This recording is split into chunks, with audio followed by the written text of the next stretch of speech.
Hello again, everybody, and welcome back to another episode of Ben the Human Plays Cast and Chill Winter Edition. We're wandering around on the icy lake with our cat. Alright, so I think we would like to try... We've got all of the fish in Frostbite Flats. We haven't gotten any legendary ones. I don't think we caught any legendary ones, but we did catch a trophy weight yellow perch at one point. You like spoon bait? The Arctic char? I haven't caught any Arctic char or the smallmouth bass. Apparently I've seen it. Let's catch those. And then we'll call it a day. Here. I have a couple other locations in the game that I need to check out. So we're not done with the game by any stretch of the imagination. At least for this part. Put down our chair. What were we looking for? I immediately forgot.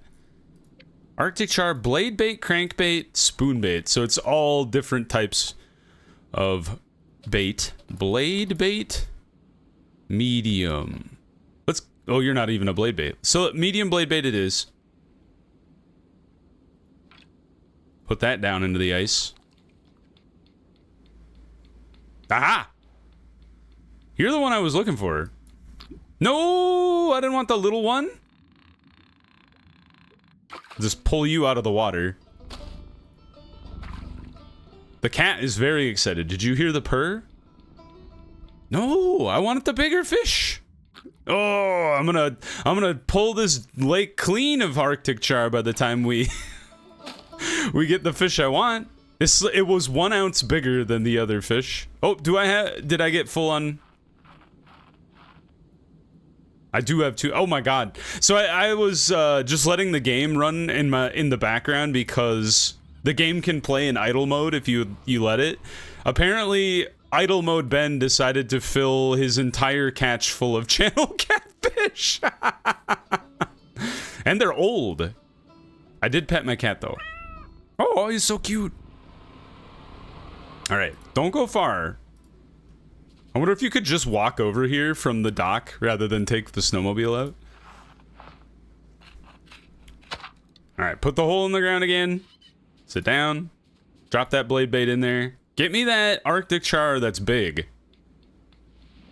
There he is. He's still... Oh, dang it. We've still got like a whole school of them down there. There's another one.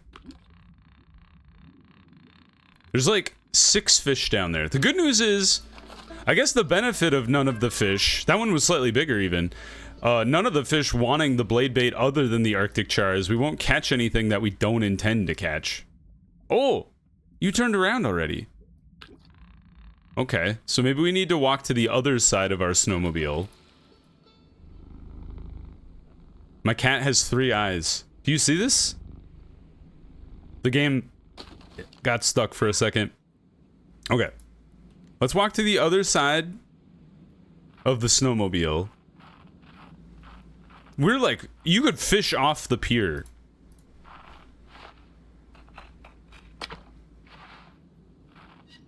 Get me I will get this Arctic char if it kills me. Turn around. Oh, there's one. Oh. Ooh. I think that's a largemouth bass. All right, we've got one. Don't break the line. Reel it in. Nice and slow. Now, we're going to continue our winter talk from last episode. So sit down and buckle in.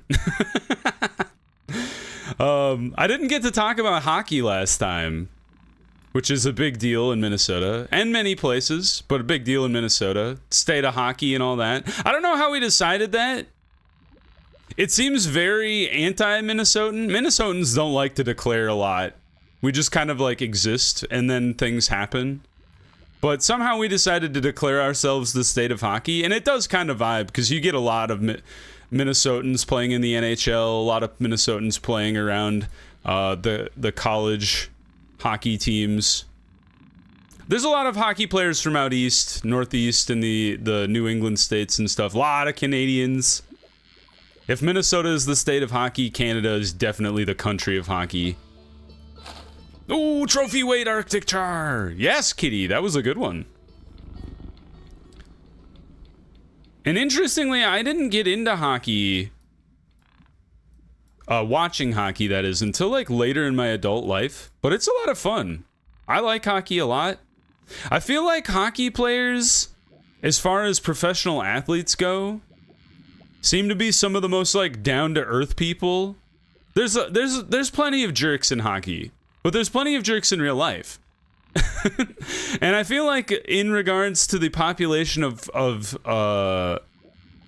professional athletes, hockey players tend to be a lot more chill than your other sports. Definitely than soccer. I follow soccer pretty closely. I would say a lot of soccer players, especially like famous ones, have their head up their own butt. For sure. A lot of football players, American football that is, basketball players, yeah. Like even baseball. Baseball has a lot of players in general, and I feel like a lot of them are kind of, it's like more about the more like you have to work for it to get into the sport. I feel like the more chill you are about it. I'm just making generalizations right now. These are my own opinions. You can't judge me. Okay, so I definitely saw the smallmouth bass down there. I don't know if I've seen a muskie at some point, and I clearly haven't caught it yet. So let's walk over this way again, because I'm pretty sure there was a smallmouth bass this way. But yeah, I like watching hockey. We have the Minnesota Wild. We used to have the Minnesota North Stars, but they moved to Texas in '96, I think. I don't remember who the owner was at the time. Whoop, that's the wrong bait. But, yeah, moved them to Dallas. They renamed themselves the Dallas Stars, and they are quite possibly the second best team in the league right now, so it's very frustrating.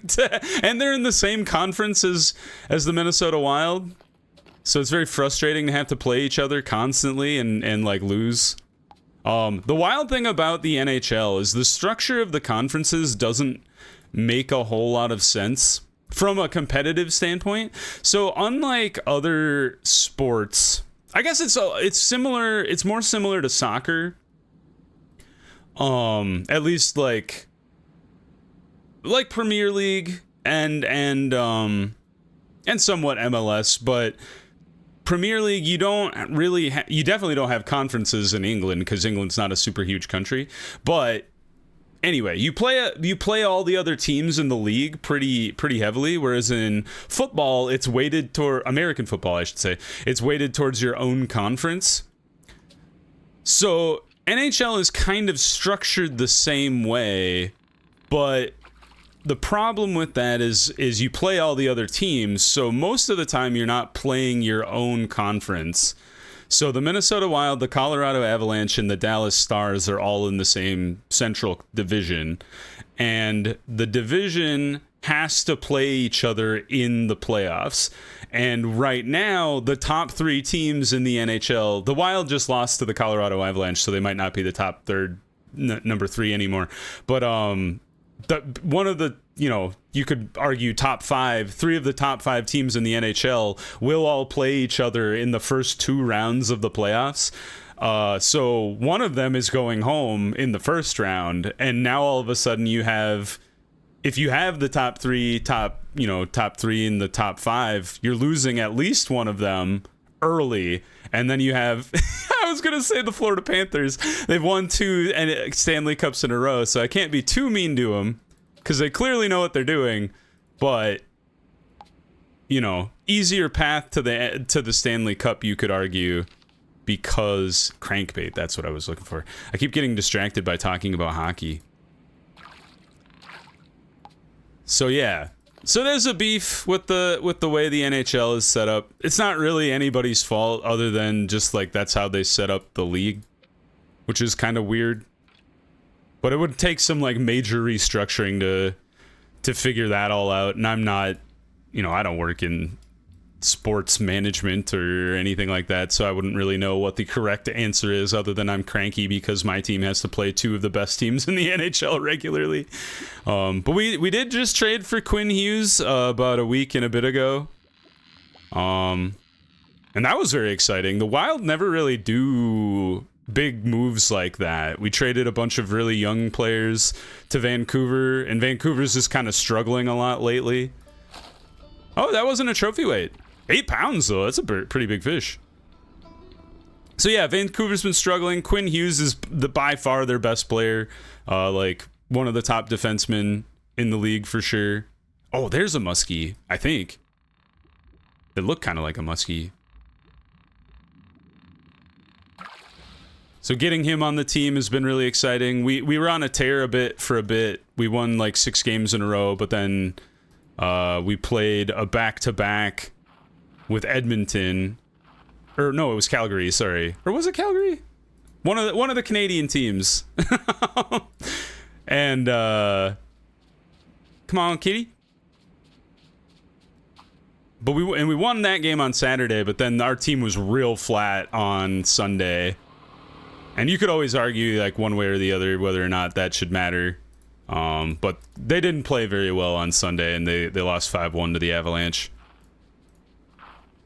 But overall, I'm pretty happy with how the hockey team's playing. I like to watch college hockey too. The Gophers are kind of up and down this year.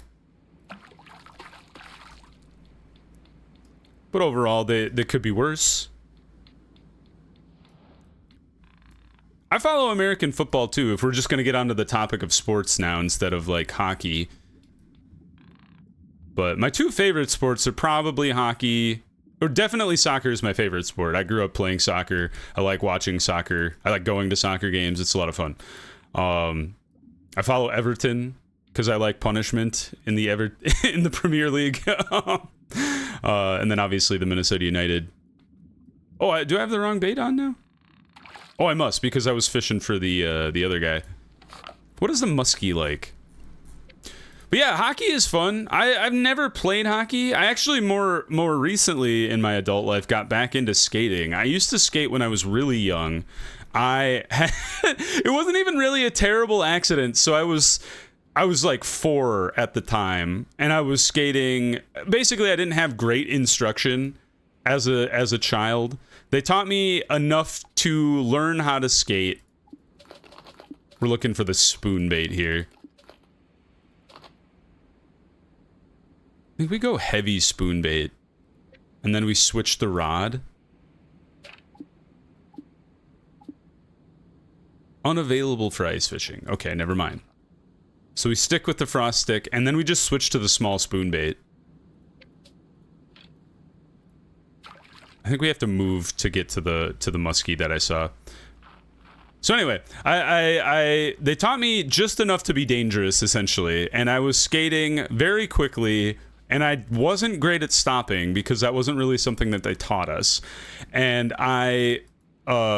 part of it was, I think, because we were so little, they were like, they can't possibly hurt anybody, which honestly was probably true, because what happened was I skated like directly into the back of probably a girl in high school. In my head, because I was 4, I thought she was like a full-fledged adult. You know how that is when you're like a child and you think high schoolers look like adults, and then I don't know what you think real adults are, just like bigger children, I guess. But I ran right into the back of her, and she fell over backwards right on top of me, and I got the wind knocked out of me, and I thought I was going to die. If you've never had the wind knocked out of you, basically you have a hard time pulling in a full breath. You're a muskie, right? You have to be. Let's double check our fish here. Yeah, that's 100% a muskie. Oh, what's the type? How does a spoon bait work? Is it I have to draw it in? Some of the bait is a little different. You have to kind of bait the fish in with like a pull. Come on. There we go. So anyway, she landed directly on top of me. Oh, I let him get away. She landed directly on top of me, knocked the wind out of me. I felt like I was going to die. And after that happened, I didn't 100% stop skating, but I definitely stopped skating as much as I had. and that definitely, not that I would have been into hockey as a kid anyway. It really wasn't my sport. Like I said, I was very into soccer. But as an adult, I've gotten back into skating, and that's been a lot of fun. But one thing I think I could have been into if I had like gotten into hockey at all is like beer league hockey, where you just kind of like goof around with other adults that aren't very athletic. And in Minnesota, we actually have the National Pond Hockey Championships every year. So instead of playing on a freshly groomed ice rink, you play on a frozen pond. And I don't know if they actually... they don't take a Zamboni out there, that's for sure. If you don't know what a Zamboni is... So essentially, it is a giant machine that some guy, and I think his name must have been Zamboni, or at least that's the company that makes them. He invented this machine that levels the ice. And it's important for like professional hockey and like figure skating and stuff, because when you're skating that hard, you know, chunk up the ice pretty bad. So the machine goes out there, it kind of shaves off the ice and then puts down a layer of water that makes it nice and smooth, or at least relatively so. Nice. But on ponds, I think they do put water on there to try and flatten it out. But they definitely don't pull a Zamboni out there, because they're pretty chunky. If you ever see one, they're kind of like a van-sized vehicle, and they just drive around on the ice rink. If you're not familiar with them, you should go look them up and look up like a diagram of a Zamboni. Most of it's 4 big wheels, and then most of it is actually just like open space on the inside for like reservoir for snow and water. And then there's some infrastructure for steering, and then there's like some stuff at the back for placing down a new layer of water. It's fascinating. It's a weird machine. Actually, fun little like social interest story. There's a town north of Duluth in Minnesota called Two Harbors. I was reading about this recently. They have a league for kids up there, and one of the important things, hockey is really expensive, especially for, you know, kids that aren't from affluent families. The gear is very expensive. So if you want to like play hockey with your friends, or like even learn how to play hockey or learn how to skate, it can be prohibitively expensive. So the league up in Two Harbors, for these kids, has like this really in-depth rental program, which is really nice, because like a lot of times kids are growing out of their gear constantly. So unless either you're going to sell it, or if you have the ability to donate it, that's really helpful for a lot of kids. So they have this rental program, but they needed a new Zamboni because theirs was old and like breaking down or whatever. And Zambonis are really expensive. So one of the like admins of the league or whatever was a big Pearl Jam fan. And he wrote to Pearl Jam asking them if they wanted to be the sponsor of their Zamboni. So if you've ever seen like NASCAR or whatever, you know how they have the big sponsor branded across like their car. So a lot of, you know, professional leagues, even in the NHL, they'll sell like a sponsorship on their Zambonis, because in between every period, they go out onto the ice and drive around for like 10 minutes. So, you know, it's basically like a moving billboard that everybody has to look at. So they're like, I think the Minnesota Wild have one that's we have a local grocery chain called Cub Foods, and they have one that's stylized like they made the Zamboni look like a giant shopping cart. So anyway, in Two Harbors, they wrote to Pearl Jam and asked them if they wanted to sponsor their Zamboni, and apparently like the bassist or somebody from Pearl Jam is like a big hockey fan. And he was like, this is awesome. And then also like the person they wrote to was a big hockey fan because they were from Vancouver or something like that. And they were like, oh yeah, we'll get on this. And they like made an undisclosed donation to have the Zamboni called the Jamboni, and it just has Pearl Jam written on it. And so now they just play Pearl Jam when they go resurface the ice. So that was cute. How did I get on that? I think I was talking about pond hockey, and then I started talking about Zambonis. Welcome to my world, where I just start talking about random stuff. Don't you? This fish is feisty. You better be a trophy weight, sir. By the time I yank you out of the ice. So yeah, hockey's great. I love hockey. It's always funny to see hockey players after they've been in the league for a while. Like, all of them are missing teeth. Like, one of my fears in life is losing teeth. You're not a trophy weight. Well, got a respectable fish there. And I just don't know if I could bring myself to lose teeth for hockey. Come on, kitty. Oh, he was going to get left behind for sure. I would never do that to my cat. He gets to ride along in my snowmobile. I think I mentioned that as I've driven a snowmobile like one time in my life. Which is wild, because there's a lot of snow around here. All right, that was pretty solid. Back from the wilds. Thought maybe a bear adopted you. Good to see your mug again. All right, so we have a couple new places here. We have Grizzly Ridge River. The Eagle's Nest. I've never been. So we were just at Lake Hunker Down. I've also never gone to Autumnwood Lake. So I'm thinking right now we go up to Grizzly Ridge River, Eagle's Nest. Is there something for me to buy?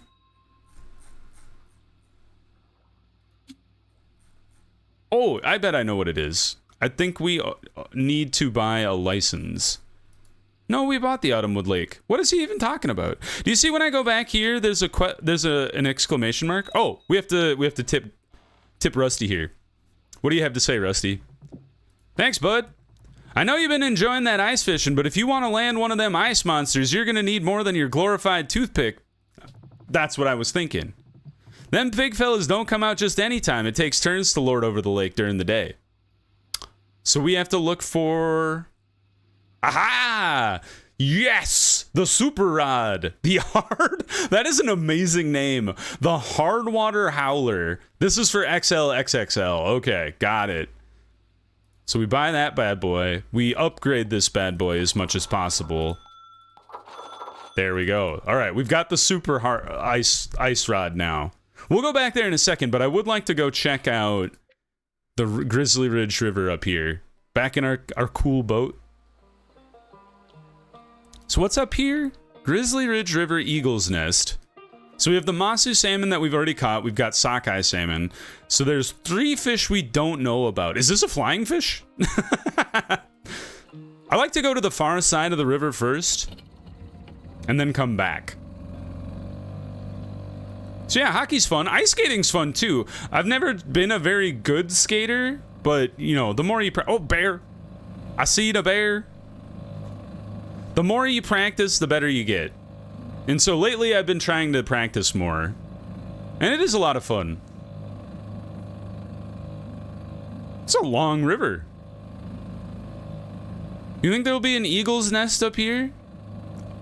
Asked and answered. No, they faded from existence. I wanted to go back. Show me the eagle. Hold up. There they are. Majestic bird. Little further. Little further. There they are. Look at that. Nope, they faded out of existence. Well, I hope you... Oh, the eagle's back! I hope you enjoyed your time, eagle. All right, let's see if we can't find these mystery fish. Oh! There they are. They're tiny. Oh, hello. I wasn't even trying to catch that guy. All right, well, we've discovered 2 new species here. So what do we got? We got the cutthroat trout. Where was that? Here we go. Cutthroat trout, spinnerbait fluoro, the Arctic grayling. Very interesting. Okay, so let's go spinnerbait, and let's honestly just use our fluoro line right off the bat for both of them. Spinnerbait, I think, is one of the earlier ones. Yeah, so let's go spinnerbait, small, medium, large, and then we'll swap up to the phantom line here. We'll just plop that in the water and see what happens. Come on, you little guys. You said you liked the spinnerbait, you and the fluoro line. You are tiny. You're like a fish stick. There we go. Instantly caught. 6 ounces. Yeah, that's like a fish fillet. Make a sandwich out of that. You guys like fish stick sandwiches? Or fish fillet sandwiches? I do. Come on. You not gonna bite it? There we go.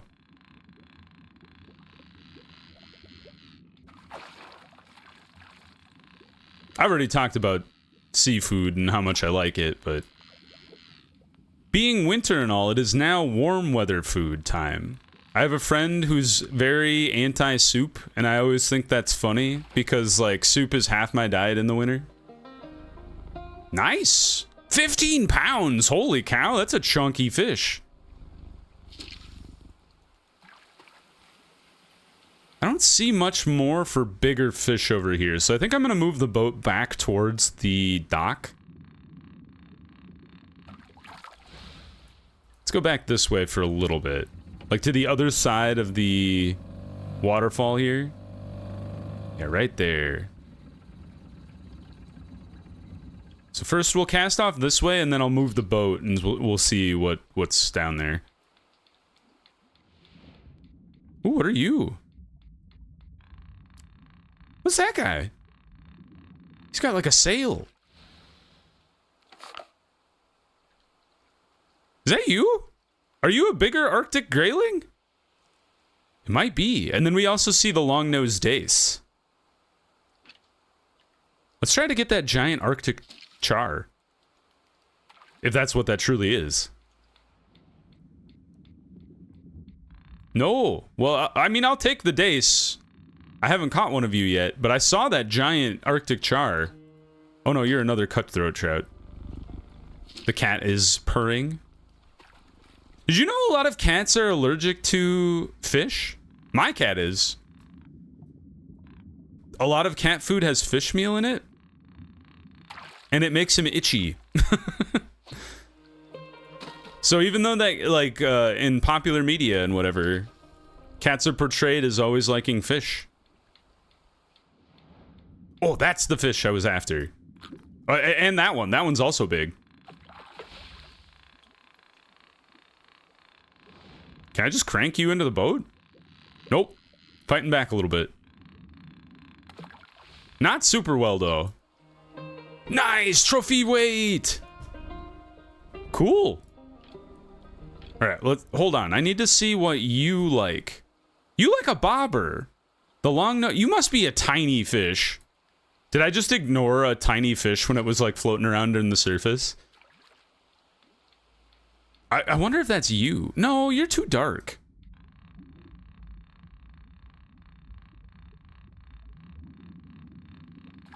Where did I see the dace? That's a Masu salmon. Okay, so let's switch to a bobber, and then see if we can't track down a dace here. Yeah. Let's go back this way. We still have a long ways on the river to go.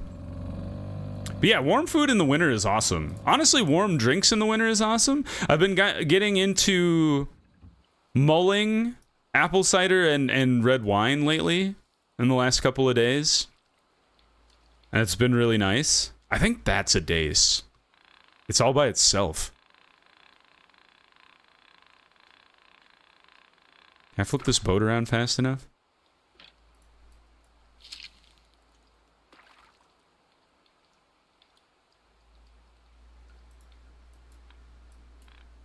Are you not a dace? Have I imagined this? It could be a cutthroat trout, but it looks like it might be that the dace. Maybe it's not a dace. It's hard to tell. It's not the daytime. Nah, you know what? I don't think that is. Because it doesn't have that, like, rounded fin. Here, let's switch up the time of day. Let's go to midday. It's nighttime. It looks like a small fish. I feel like small fish don't like to come out at night because that's when the big fish come out and they eat them. I've entirely made that up. That could be entirely false.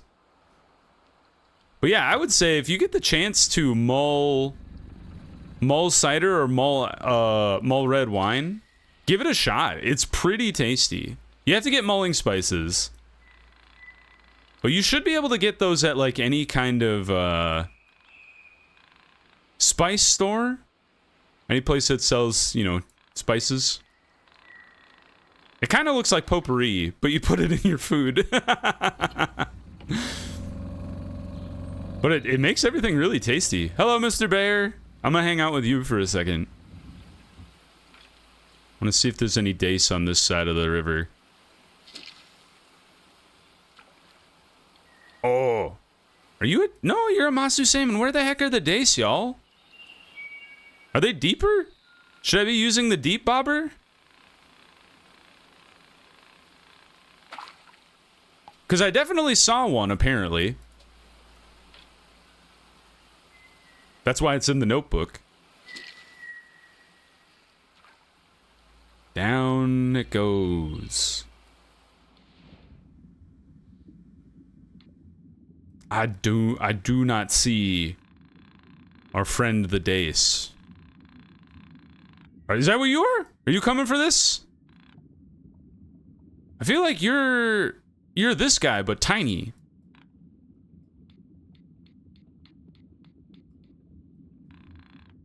Maybe that is the dace.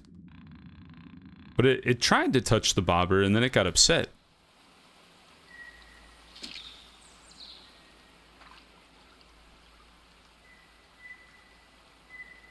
I'm at a loss. All right, I'm gonna call it. Because I cannot figure out what the dace is. Anyway. Oh! Is that the dace down below? That tiny little guy? Alright, hold on. I uncalled it. I rescind the call. We're gonna flip the boat around. That's probably why we weren't finding it before, is because it's way deeper in the river than I thought it was. So we'll let the deep bobber go. We'll reel it in. Yes. Come on, little fish. There it is. And you're tiny, so I can just reel you in all day. Yoink. Now that is a true fish stick. A single ounce, 4.5 fish. All right, I hope you guys enjoyed the episode. Let me know if there's anything else you'd like me to chat about while I'm fishing here. Otherwise, I'll just come up with my own stuff to ramble about. If you guys enjoyed the episode, please click the like button. It helps me out a lot. If you want to see more episodes of Cast and Chill or the other videos I have going on the channel, subscribe to the channel. Make sure you have your notifications on so you know when the next videos go live. But until next time, everybody, I hope you had a good one, and I'll see you in the next video. Bye-bye, everybody!